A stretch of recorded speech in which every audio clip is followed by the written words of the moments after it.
네, 우리 독해 연습을 같이 한번 해볼게요. 쌤이 이제 올려놓은 첨부 자료가 있을 테니까 그걸 다운받고 여러분들이 먼저 독해를 한번 해보는데 시간 제한은 이제 4분에서 5분 정도 줄 테니까 여러분들이 이제 이거를 논술 문제로서 만났다고 생각을 해보고 그 다음에 5분 정도, 4분에서 5분 정도를 꼼꼼하게 읽어보면서 독해 정리를 한번 해보는 거야, 알겠지? 실전에서 여러분들이 이 문제를 만났을 때, 이 지문을 만났을 때 어떻게 할지를 생각해서 한번 그대로 한번 해보세요. 알겠지? 그리고 나서 쌤이 어떻게 하는 것이 좋았다 라고 하는 거를 한번 보여줄 거야, 알겠죠? 해보세요. 다 했지? 다 했지? 그냥 막 구경만 하는 친구들 안 돼요. 보자. 요거 이제 이화여자대학교에 나왔던 이제 기출 지문이에요. 모의고사 나왔던 지문인데 한번 읽어볼게요. 우리는 일벌과 개 일개미가 대단히 부지런한 동물이라고 알고 있다. 그러나 나왔어. 그러나. 그럼 봐봐. 지금 현재 초장부터 지금 A와 B가 나오는 거야. A가 읽어서 A가 무슨 내용인가 한번 파악을 하려고 보니까 바로 이제 그러나 B다라고 이제 이야기가 나오죠. 그럼 B가 중요한 거잖아. 그러면 일단 우리는 A는 소재를 인식하는 정도로만 써먹고 내용적으로는 B를 주목하고 B를 정리하는데 한번 신경을 써봐야겠죠. 이럴 때는 우리가 A와 B로서 일단 B는 A보다 중요하다고 강조를 받았으므로 메모를 시작할 수 있어. 메모를 시작한다는 건 무슨 뜻이냐면 우리가 객관적으로 무엇이 중요한지를 분별하고 파악하는 것이 실전 그 독해에서 굉장히 중요한데 일단은 한번 강조를 받았으니까 그걸 확인하고 간략하게 한번 밑에서 써보자는 거야. 써보자는 의미는 뭐냐면 우리가 논술은 있잖아. 내가 그냥 제시문을 읽고 이해하고 넘어가는 정도로는요 문제를 풀 수가 없어요. 왜냐면 우리가 실제로 문제를 풀 때는 정말 여러 개의 제시문을 동시에 떠올려서 문제를 풀어나가야 되거든. 근데 하나 정도 읽고 이해하고 거기 내가 기억을 한다고 쳐도 세 번째, 네 번째 제시문 읽을 때는 기억이 안 나. 첫 번째 읽었던 게. 그러니까 우리가 핵심적인 건 적어둬야 돼. 알겠지? 적는 기술이 굉장히 중요해. 근데 너무 많이 적어도 쓸데없고요. 너무 적게 적어두면은 이해가 안 되고 또한 내가 주관적으로 정리를 해버리면은 무엇이 객관적으로 중요한지에 대해서 내가 헷갈릴 수도 있잖아. 그러니까 우리가 객관적으로 정리하는 게 굉장히 중요할 텐데 객관적으로 정리를 이제 간략하게, 간명하게 메모를 하는 게 굉장히 중요할 텐데 이거를 하기 위한 우리가 원칙들을 확인해 보면서 연습을 하는 거 알겠지? 알겠지? 쌤이 앞으로 이제 여러 번 이런 내용들을 좀 보여주면서 여러분들이 독해 연습에서 좀 부족한 부분이 있다면 이 강의를 통해서, 이 짤막한 미니 강의를 통해서 좀 보충을 했으면 좋겠다는 마음으로 하는 거야, 알겠지? 다시 이제 좀 넘어가 볼게. 서론이 길었어요. 그러나부터 다시 보자. 그러나 그 동물들이 과즙을 모으거나 집을 청소하는 시간은 낮 시간의 20%에 불과하다. 라고 나왔어. 이 내용이 뭘까? 뭔가 이제 좀 구체적인 얘기가 나왔지만 우리가 A가 무슨 내용인지 알기 때문에 얘를 좀 추론할 수 있어. A가 뭐였냐면은 동물이 일벌과 일개미가 굉장히 부지런하다라고 알고 있다. 그러나 부지런하지 않다라는 얘기죠. 부지런하지 않다라는 얘기를 시작하려고 얘가 지금 구체적으로 뭘 얘기했냐면 과즙을 모으거나 집을 청소하는 시간이 낮 시간의 20%밖에 안 된대. 그럼 이걸 두고 그럼 80%는 다른 일을 하나요? 그러니까 아니지. 일 자체를 부지런하지 않게 한다는 뜻이잖아. 그러니까 우리는 이렇게 정리를 해야지. 동물들은 실제로는 부지런하지 않다지.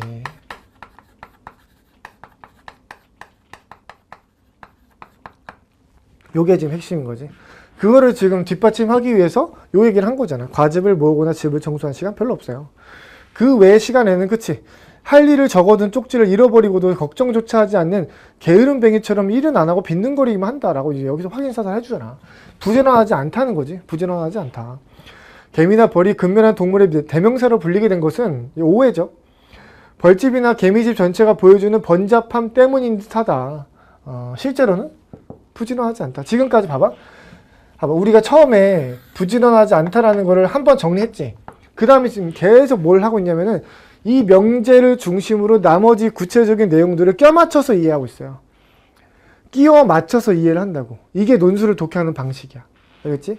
디테일은 각각의 문장들마다 다른 내용들이 있을 거야. 근데 우리는 그 디테일들을, 세부사항들을 별로 신경 쓰지 않고요.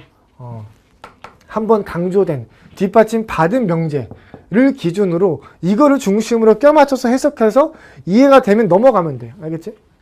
이렇게 디테일한 걸 다 하나하나 따질 필요가 없어요. 논술은 원래 그렇게 하는 거야. 원래 그렇게 하는 거야.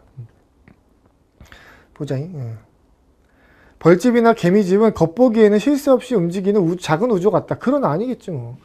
과학자들이 각각의 개미들과 벌들이 매 순간 무엇을 하는지 알아보기 위해서 개체들 하나하나 일일이 꼬리표를 붙이고 관찰한 결과 벌들과 개미들의 휴식 시간이 상당히 길다는 사실을 밝혀졌다. 사실을 밝혔다. 라고 얘기 나오죠. 첫 번째 문단 이렇게 끝나는데 첫 번째 문단 끝까지 전부 다 동물들은 부지런하지 않다는 걸 강조했어. 이 얘기를 종합할 수 있는 얘기였죠. 그럼 첫 번째 문단에서 요거만 건지면 돼. 나머지는 필요가 없어요. 요거면 돼.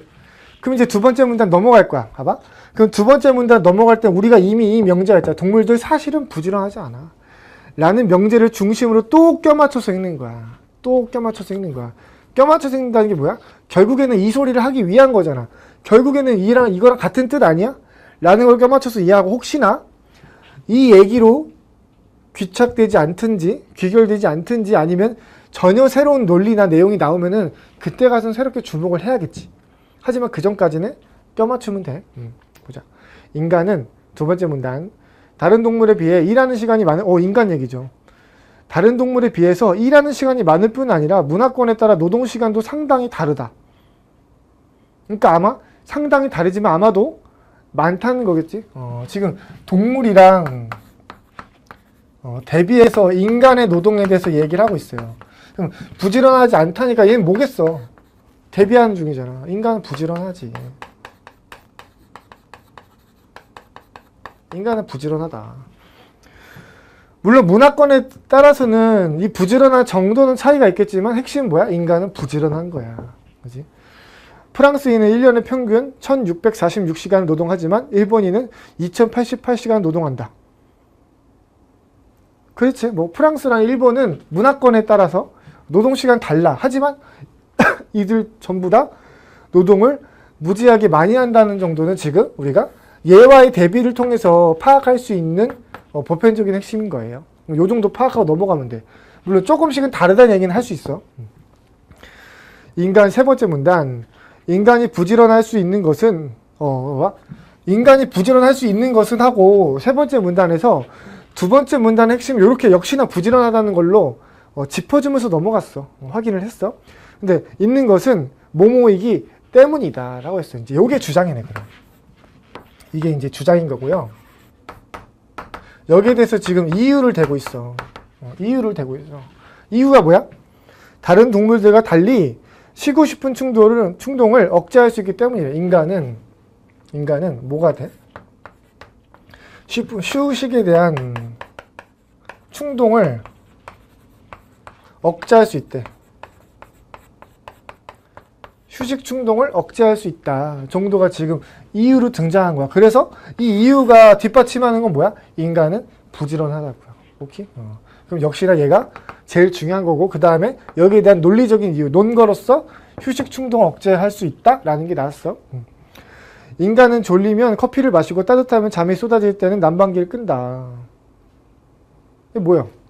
휴식 충동 억제 가능하다라는 것에 대한 사례지. 그렇지? 얘에 대한 구체화잖아. 그렇지? 구체적인 거는 추상적인 것을 뒷받침하는 용도로 쓰일 때가 많아요. 얘도 마찬가지지. 그럼 얘를 강조하고 있는가? 그럼 얘는 역시나 중요한 게 맞고요. 여기다 밑줄도 긋고 우리는 얘를 구체화해주는 뭐 커피 얘기나 이런 것들을 한번 읽어보고 얘를 확인하고 넘어가면 돼. 그리고 얘를 확인하면 또 뭘 확인해? 얘가 그래서 얘를 강조하지. 최종적으로는 얘를 한 번 더 확인하는 거야. 이렇게 뒷받침 관계를 계속 확인해서 최종적으로 뒷받침 받는 거를 계속 확인하면서 넘어가면 돼. 그랬을 때 여러분들이 끝까지 다 읽고 난 다음에 무엇이 가장 중요한지에 대해서 전혀 헷갈리지 않을 수 있어요. 굉장히 중요한 소득이야. 너네가 논술 풀면서 가장 불안한 게 뭐야? 읽고 나서 제대로 독해했는지 확신이 없는 게 가장 무서운 일이지. 제일 무서운 일이야. 그거를 피할 수 있는 방법을 알려주는 거야. 일단 객관적으로 미시적으로 그때그때 뒷받침 관계를 확인하세요. 그래서 얘가 얘를 뒷받침한다는 걸 확인하면서도 얘가 결국 얘를 뒷받침하지를 최종적으로 확인을 해두는 거야. 이렇게 확인하면서 넘어가세요. 그러면 읽는 속도가 느려요. 그리고 그게 맞아요. 그게 제일 빠르고 정확해. 봐봐. 이렇게 읽어나가면 있잖아. 한 번 읽고 땡이야. 한 번만 읽고 천천히 느리게 읽지만 그걸 다 따져가면서 읽기 때문에 확신을 갖고 정리할 수 있다고. 알겠지? 제일 바보 같은 일은 빨리 읽고 또 읽고 또 읽고 또 읽고 하는 거야. 그러면 얘가 5번을 읽으면 확신이 될까? 5번 읽는다고 확신이 드는 게 아니에요. 알겠지? 천천히 읽으세요. 한 번만. 한 번만 읽어도 돼. 꼭 한 번만 읽으라는 게 아니야. 천천히 읽으면 한 번으로 충분하다는 얘기야. 알겠지? 따져가면서 읽으세요. 다시 보자. 이거에 대한 사례가 나왔고요. 그 다음에 인간은 그런 식으로 일을 해서 생존에 쓰고도 남을 만큼 남을 양의 자원을 모으지만 이제 이걸 통해서 지금 뭐야? 부지런하게 일해서 지금 뭐야? 그 결과로서 많은 자원을 모아. 많은 자원을 축적을 해요. 라고 해서 얘는 부지런하다의 결과잖아? 다른 얘기 지금 확장한 거야. 논리를 추가했고요. 많은 자원을 모으지만 다람쥐는 한 해 겨울을 무사히 나는데 필요한 자원만 모은다. 그치? 부지런하지 않기 때문에 얘는 그때그때 필요한 만큼 많은 자원을 모으지 못하는 거야.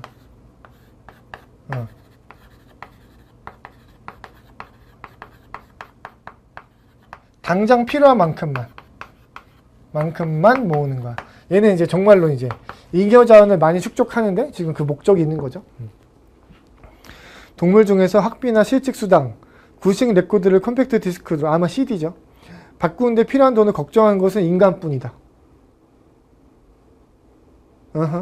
이게 뭔 말이요? 지금 보니까 얘는 필요한 만큼만 일을 해서 그러니까 남는 자원이란 게 없어. 그래서 뭔가 실직 수당 다 뭐야? 실직 수당? 학비? 그러니까 더 배우고 일을 더 열심히 하기 위해서 고민을 하지 않고요. 동물은. 인간은 고민한다는 거지. 그럼 구식 레코드를 CD로 바꾸는데 필요한 돈을 걱정하는 거는 인간뿐이래. 그럼 뭐야 이게? 얘는 많은 자원을 활용해서 뭐래? 더 발전을 위한 고민을 한다는 얘기고요. 얘는 그런 고민이 없는 거지. 얘는 없는 거지 그게. 요 정도가 지금 또 계속 대립이 되고 있는 거야. 이걸 뭐라 불러? 동물과 인간의 이항 대립적인 관계다. 이항 대립적인 관계가 나오면은 한 항의 구체적인 속성이 명확하게 나오면은 얘랑 아마도 반대되는 속성을 반대항이 갖고 있을 가능성이 높아요. 이런 것들을 우리가 대비적으로 추론한 관계로 이해를 하면서 정리를 할 수 있어. 그 다음 마지막 문단. 인간의 그런 물욕은 대개 문화적인 훈련에서 비롯되는 것 같다. 물욕이야 이게. 지금 부지런해서 많은 자원을 가지려고 해. 이게 이제 물욕이죠. 라고 정리를 해줬어. 물욕인데 이게 어디서 왔다고요? 문화적인 훈련에서 비롯된 것 같대요. 오케이. 그럼 아마도 이제 이런 물욕을 위해서 부지런하다는 게 지금 현재 휴식 후 충동 억제가 가능하다고 했는데 지금 두 번째 이유가 또 나왔어. 이게 첫 번째 이유였고 두 번째 뭐냐면 문화적으로 훈련이 된 거야. 어떤 훈련? 충동을 억제하는 훈련이지. 문화적인 훈련. 충동을 억제하는 훈련을 했다. 사냥이나 채집을 통해 자원을 획득하고 그렇게 획득한 자원을 대체로 그날그날 소비한 동물들은 여기 하루에 서너 시간만 일을 한다. 그치? 얘는 하루에 서너 시간만 일을 해요. 그날그날만 우리가 소비를 하니까. 사실 일밖에 모르는 사람들까지도 이제 일밖에 모르는 사람들 또 일하지 않고 빈둥거리고 싶어하는 선천적인 욕구를 지니고 있다는 사실을 무시할 수 없기 때문에 그러니까 휴식 충동이 있기 때문에 게으름을 죄악의 하나로 여기는 것은 아닐까? 게으름을 죄악의 하나로 여기는 건 뭐야? 문화지. 이거는 흔히 말해서 휴식 충동, 다른 말로 게으름이죠. 을 억제하는 문화적인 훈련을 한 거야.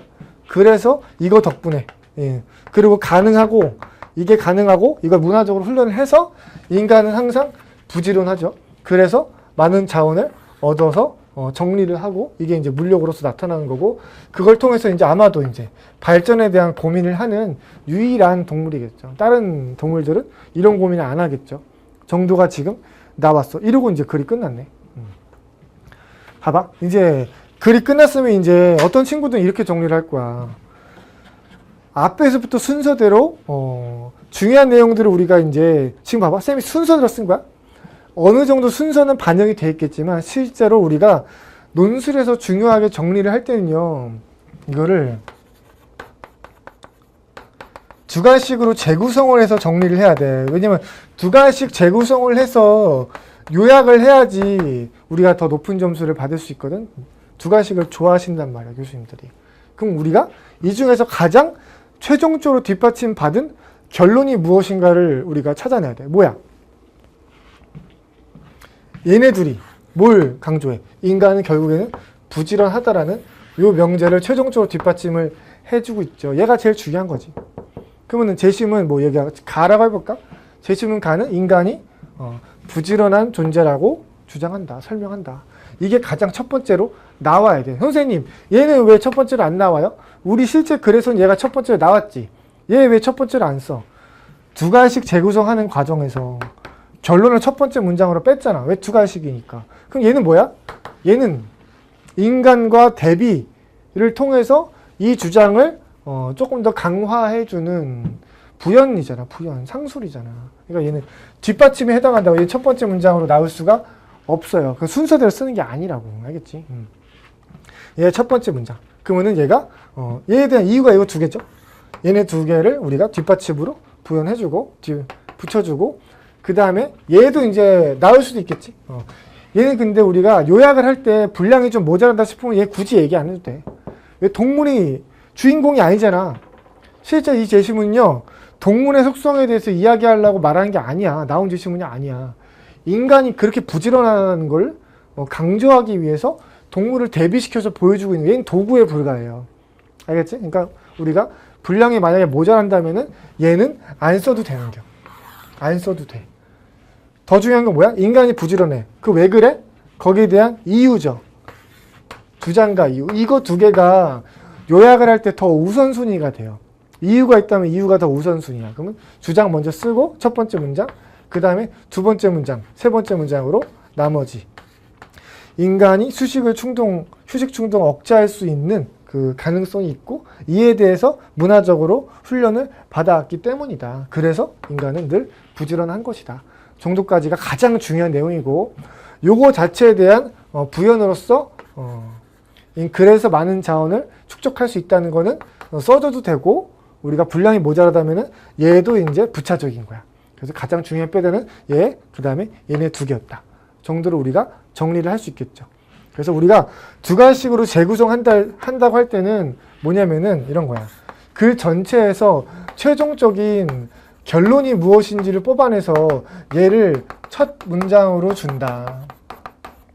이게 두 가지식 구성의 가장 대원리라고 볼 수 있어요. 그런 다음에 이 결론을 뒷받침하는 애들이 있겠죠. 이 있을 테니까 걔네들을 첫 문장 다음에 다음 문장들로 우리가 붙여주는 거야. 근데 그 중에 몇 가지 종류가 있다? 이유도 있고, 즉 논거죠. 다른 말로. 그 다음에 부연도 있다.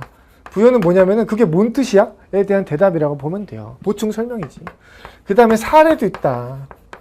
근데 우리가 뒷받침이 이렇게 세 개가 있는데 그 중에서 가장 중요한 거는 이유다. 가장 우선시 되는 거는 이유다. 그래서 우리가 얘가 첫 번째 문장, 그리고 얘가 있다면 두 번째 문장, 그리고 필요하다면 얘까지 쓸 수 있으나 사례는 요약에서는 쓰지 않는 게 원칙이다.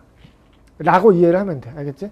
이러한 원칙들을 우리가 그때그때 살짝씩 복습을 해나가면서 연습 문제 이렇게 하나씩 풀어보면서 여러분들 요약을 굉장히 잘할 수 있을 때까지, 독해를 잘할 수 있을 때까지 쌤이 조금씩 한번 미니 강의를 한번 준비해서 보여주려고 해요. TCC로. 알겠죠?